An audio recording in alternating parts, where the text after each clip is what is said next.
Depuis le début de l'année 2014, La Réunion connaît un grand bouleversement avec le démarrage des travaux de la nouvelle route du littoral. Mais pourquoi une nouvelle route?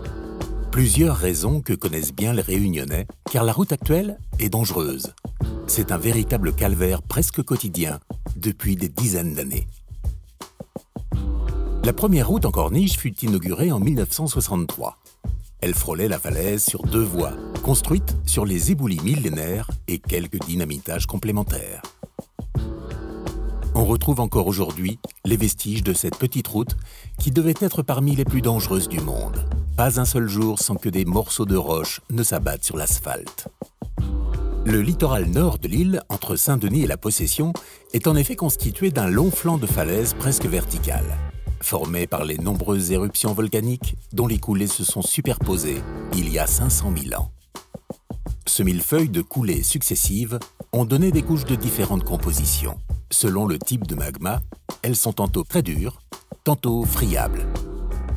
Ces couches, plus fragiles, connaissent une érosion accélérée par le climat subtropical de l'île. Pluie abondante, vent fort, chaleur importante. Tout ce qu'il faut pour grignoter peu à peu les couches les plus vulnérables. Une fois fragilisée, la roche plus dure n'a plus d'assise et se retrouve au pied de la falaise, sur la route. La route du littoral actuelle, en 2 fois 2 voies, a été construite dans les années 70. Elle a plus de 40 ans. Construite sur une digue, on s'est éloigné de la falaise, mais pas suffisamment. Elle est encore soumise à plusieurs dangers mortels. Les éboulements importants réussissent parfois à atteindre, voire recouvrir la route sur les 4 voies. Et de l'autre côté, le mur de digue est attaqué par les vagues cycloniques qui submergent la route, frappant de plein fouet les véhicules. De nombreux carambolages se produisent dans les épisodes de forte houle.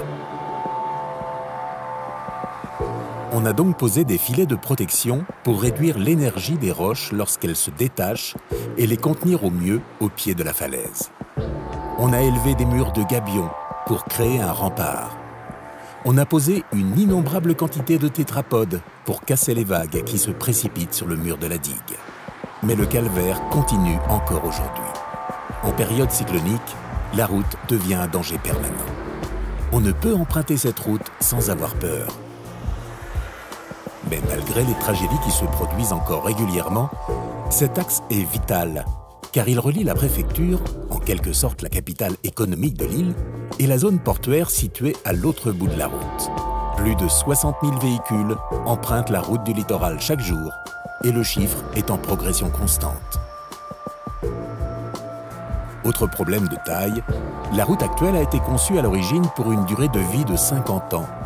Dans moins de 10 ans, cette route deviendra obsolète. Fallait-il la reconstruire à la même place et faire perdurer tous les risques et les contraintes de cette construction?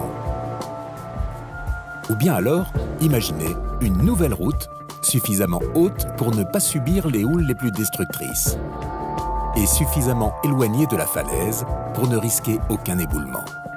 Ce projet a été tout simplement appelé la nouvelle route du littoral. Et aujourd'hui, elle prend forme à une incroyable vitesse. C'est le projet du siècle. En 2014, lorsque les travaux démarrent, les Réunionnais n'ont pas encore idée de l'incroyable dimension du chantier. À vrai dire, dans les premiers mois, rien n'est encore très visible, car les préparatifs de l'ouvrage, qui vont durer près de 2 ans, ne sont visibles que dans la zone portuaire. Les ingénieurs ont imaginé un concept quasiment inédit dans le monde, destiné à relever le défi du temps. L'idée est d'inventer et de construire des unités de fabrication d'éléments prêts à assembler selon une logique industrielle, basée sur des process d'une incroyable précision. Et surtout des solutions pouvant assurer un rendement extrêmement rapide.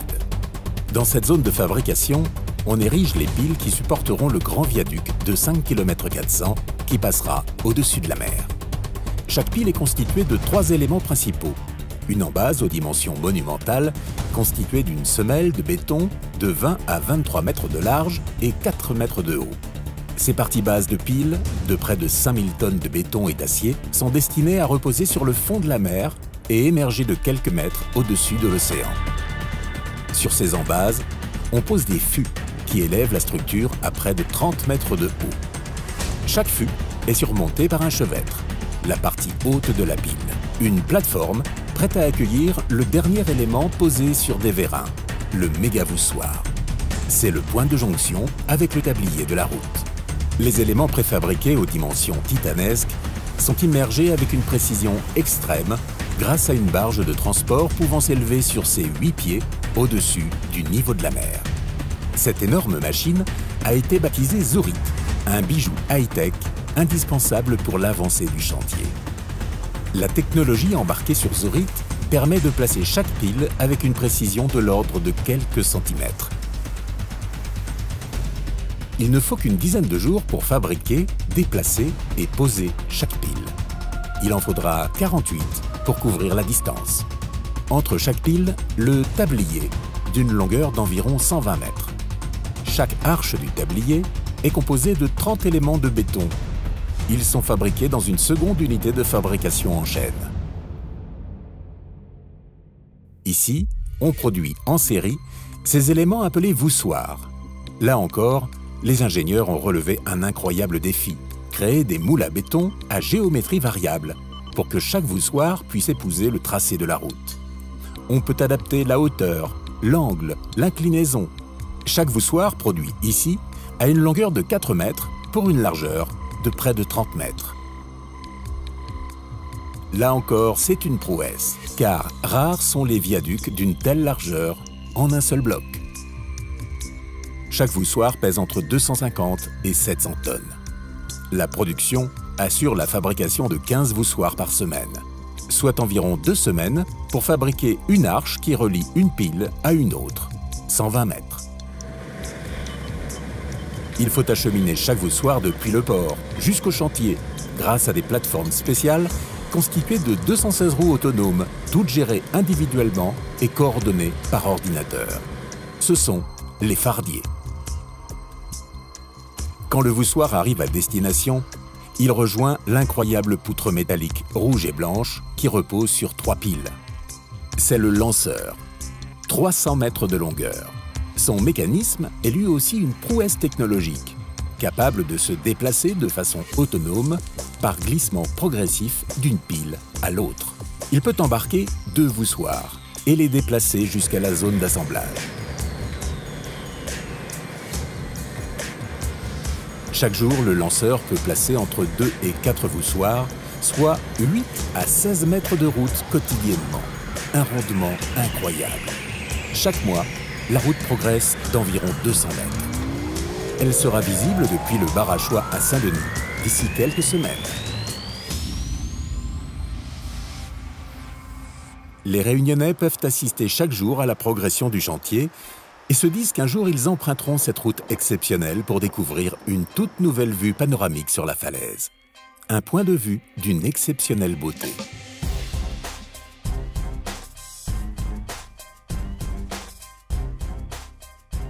Aux 2 extrémités du viaduc, la route empruntera une digue de desserte permettant de la relier au réseau actuel. Une digue qui descendra en pente douce, construite selon de nouvelles normes de fabrication. Pas question de retrouver les défauts de la route actuelle. Conçus par une société réunionnaise, ces acropodes sont autobloquants, contrairement à leurs prédécesseurs, les tétrapodes. Moulés en une seule pièce de béton de très haute densité, ils sont prêts à résister à tous les assauts de la mer, briser les vagues pour réduire leur impact. Les acropodes sont eux aussi fabriqués sur une chaîne de montage, assurant une fabrication de très haute performance. 36 blocs sortent chaque jour de l'usine.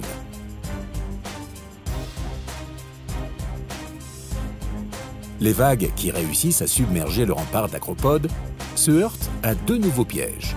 Une plateforme de déversement réduisant encore l'impact. Enfin, le mur chasse-mer est là pour éliminer définitivement tout danger. Au sommet du mur, une partie incurvée renvoie la vague affaiblie vers la mer. La route sur les digues devient alors insubmersible.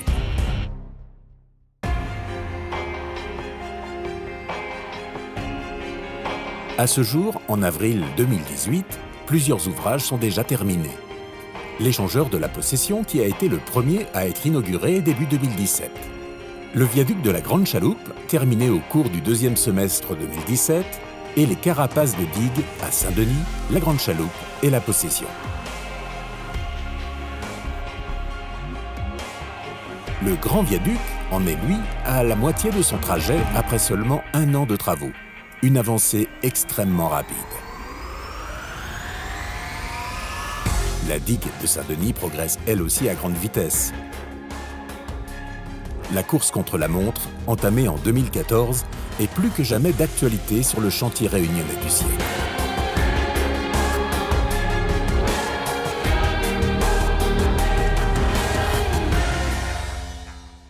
Une autre dimension de ce chantier hors norme est que les mesures prises pour la prévention de l'environnement sont très supérieures à la normale.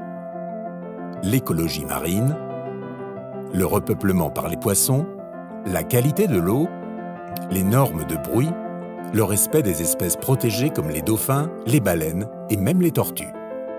Des contrôles permanents et indépendants, des normes très strictes imposées par le maître d'œuvre doivent être une priorité de tous les instants pour chaque groupement, chaque directeur de chantier et chaque ouvrier. En 4 ans, aucun incident majeur n'a été relevé. Ce chantier est l'un des plus propres jamais engagés. Pour l'avenir de la Réunion, le maître d'ouvrage, la région, a demandé à ce que cette route ait une durée de vie de 100 ans minimum. Encore une caractéristique inédite de ce chantier monumental. Tous les usagers de l'île sont impatients d'emprunter cette nouvelle route du littoral qui fait déjà la fierté de la Réunion.